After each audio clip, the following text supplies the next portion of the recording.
ఇప్పుడే డిస్క్లైమర్ ఇస్తున్నా, the RC కథ ఎలా వచ్చింది, ఎలా పుట్టింది అనేది మాత్రమే ఈ వీడియోలో ఉంటుంది. ఫుల్ స్టోరీ కాదు. ఫుల్ స్టోరీ అనుకొని వచ్చిన వాళ్ళు ఇక్కడే ఆపేయండి, ఎందుకు టైం వేస్ట్. ఇక ఆరంభిద్దామా?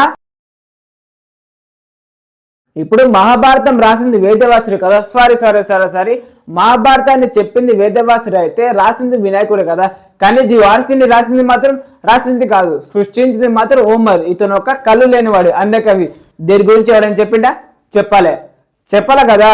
ఎందుకు పుడతారో కూడా తెలియదండి మనుషులు. కొంతమంది బేసిక్ సెన్స్ ఉండదు మనుషుల దగ్గర. పాయింట్ నెంబర్ 1, ది ఆడిసీ రాతలేదు, కేవలం వినడమే. ది ఆడిసీ కథ ఎంత పాతది అంటే అసలు గ్రీక్ అక్షరం అలా సరిగా రూపుదిద్దుకొని క్రీస్తు పూర్వం 8వ శతాబ్దంలో దీనిని సృష్టించారు. అప్పట్లో దీనిని చదవడానికి ఎలాంటి పుస్తకాలే లేవు. రాపోర్ట్స్ అనబడే కవులు ఒక ఊరు నుంచి మరో ఊరికి వెళ్లే దారిలో ది ఓడిసీ కథను 12,000 లైన్లను పాటల రూపంలో పాడుతూ వినిపించేవారు.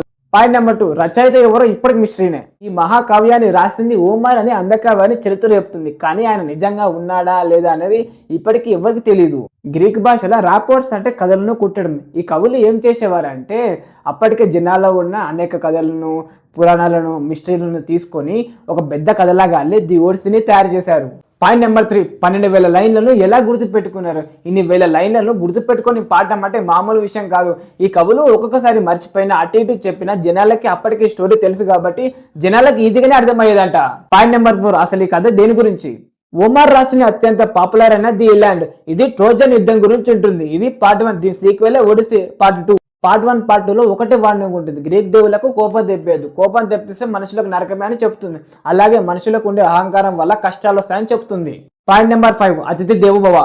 ప్రాచీన గ్రీక్ వాళ్ళు మనలాగానే అతిథి దేవోభవ నియమాన్ని చాలా ప్రాణంగా పాటించేవారు. దీన్ని వాళ్ళ భాషలో జెనియా అంటారు. తమ ఇంటికి వచ్చిన అతిథిలో ఏదో ఒక రూపంలో దేవుడు ఉంటాడని వాళ్ళకి ఆశ్రయం ఇచ్చి అన్నం పెట్టి చాలా ఘనంగా చూసుకొని పంపించేవారు.